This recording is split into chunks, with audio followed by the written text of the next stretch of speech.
கழிவறையில் ஒளித்து வைக்கப்பட்ட சடலம். 14 வயது சிறுமிக்கு நடந்தது என்ன? கம்பஹாவை உலுக்கிய சம்பவம். கம்பஹா மாகேவிட்ட பகுதியைச் சேர்ந்த 14 வயது சிறுமி ஒருவர் கடந்த 2ஆம் திகதி அவரது தாயார் காலையில் வேலைக்கு சென்ற பிறகு தனது தந்தையின் நண்பரின் குடும்பத்தவர்களோடு சுற்றுலாவுக்கு செல்கிறார். மாலை வீடு திரும்பிய தாயார் மகள் சுற்றுலா சென்ற விடயத்தை கணவர் மூலம் தெரிந்து கொள்கிறார். 5ஆம் திகதி வரை மகள் வீடு திரும்பவில்லை. தாயார் போலீசில் முறைப்பாடு வழங்குகிறார். போலீசார் விசாரணையை ஆரம்பிக்கிறார்கள்.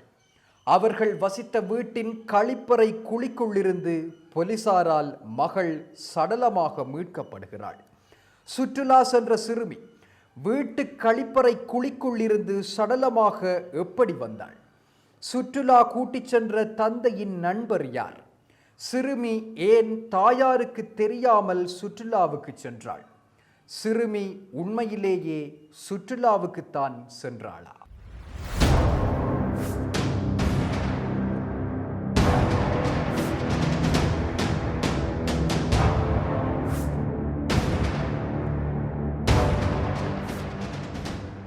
கம்பஹாவில் சிறுமியொருவர் கொலை செய்யப்பட்டு கழிவறை குழிக்குள் வீசப்பட்ட சம்பவம் தொடர்பான பல உண்மைகளை போலீசார் கண்டுபிடித்திருக்கிறார்கள். கடந்த 5ஆம் திகதி 14 வயதுடைய தன்னுடைய மகளை காணவில்லை என்று தாயார் ஒருவர் கம்பஹா போலீஸ் நிலையத்தில் முறைப்பாடு செய்திருந்தார். விசாரணையை தொடங்கிய போலீசார் கொலைக்கான மூல காரணத்தை கண்டுபிடித்திருக்கிறார்கள். முறைப்பாட்டாளரான தாய் தன்னுடைய 2வது திருமணமான தனது கணவர் மற்றும் மகளோடு மாகேவிட்ட பகுதியில் தற்போது நிர்மாணிக்கப்பட்டு கொண்டிருக்கின்ற வேறு ஒருவருக்கு சொந்தமான 3 மாடி வீட்டில் தற்காலிகமாக வசித்து வந்திருக்கிறார். கடந்த 2ஆம் திகதியன்று கணவனும் மகளும் வீட்டில் இருந்தபோது காலையில் வேலைக்கு சென்றுவிட்டு இரவு வீடு திரும்பிய குறித்த தாயார் தன்னுடைய மகள் வீட்டில் இல்லாததை அவதானித்துவிட்டு மகள் குறித்து கணவரிடம் விசாரித்திருக்கிறார். நண்பரின் குடும்ப உறுப்பினர்களோடு மகள் சுற்றுலா சென்றிருப்பதாகவும் மறுநாள் வருவார் எனவும் மனைவியிடம் கணவர் தெரிவித்திருக்கிறார். 5ஆம் திகதி வரை மகள் வீட்டுக்கு வராததால் இருவருக்கும் இடையில் வாய்த்தர்க்கம் ஏற்பட்டிருக்கின்றது. அதற்கு பிறகுதான் போலீஸ் நிலையத்தில் தாயார் முறைப்பாடு செய்திருக்கிறார்.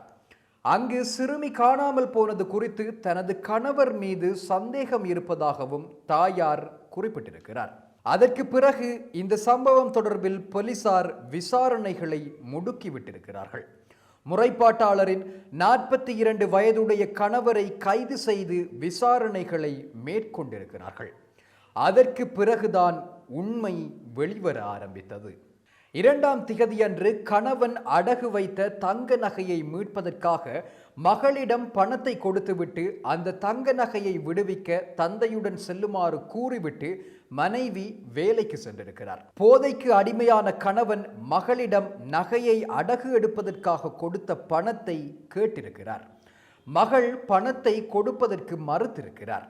இதனால் ஆத்திரமடைந்த கணவன் மகளை தாக்கியதோடு பணத்தை பறித்து கொண்டு வீட்டை விட்டு வெளியேறியிருக்கிறார். மீண்டும் வீட்டிற்கு வந்து பார்த்தபோதுதான் அங்கே அதிர்ச்சி காத்திருந்தது.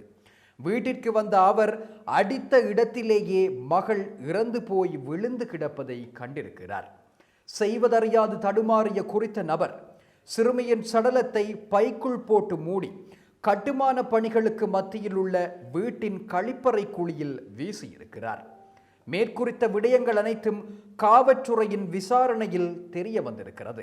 கிடைத்த தகவல்களின் அடிப்படையில் கம்பஹா நீதவான் நீதிமன்ற உத்தரவுக்கமைய கழிவறை குழியில் கிடந்த மகளின் சடலம் எடுக்கப்பட்டு பிரேத பரிசோதனைக்காக கம்பஹா வைத்தியசாலையின் பிரேத அறையில் வைக்கப்பட்டிருக்கிறது. கைது செய்யப்பட்ட சந்தேக நபர் நேற்று கம்பஹா நீதவான் நீதிமன்றில் ஆஜர்படுத்தப்பட்டதன் பின்னர் 16ஆம் திகதி வரை விளக்கமறியலில் வைக்கப்பட்டிருக்கிறார். போதைக்கு அடிமையான வளர்ப்பு தந்தையால் சிறுமிக்கு நிகழ்ந்த அநியாயம் அப்பகுதியை உலுக்கி போட்டிருக்கிறது. போதைப் பொருட்கடத்தலை தடுப்பதற்கென்று சட்டங்கள் இருக்கின்ற போதிலும் பல்வேறு சட்ட நடவடிக்கைகள் மேற்கொள்ளப்பட்டு வருகின்ற போதிலும் குற்றங்கள் இன்னமும் தொடர்ந்து கொண்டுதான் இருக்கின்றன. போதைப்பொருள் மனிதனுக்கு கேடு, போதைப்பொருள் பாவனையாளர்கள் குடும்பத்துக்கு கேடு. இது போன்ற செய்திகளை தெரிந்து கொள்ள சமூகம் நியூஸ் சேனலை சப்ஸ்கிரைப் செய்து அருகில் உள்ள பெல் பட்டனை கிளிக் செய்யுங்கள். மேலும் இது போன்ற செய்திகளை உடனுக்குடன் தெரிந்து கொள்ள சமூகமீடியா.com என்ற இணையதளத்தின் வாயிலாகவும் எங்களுடன் இணைந்திருங்கள்.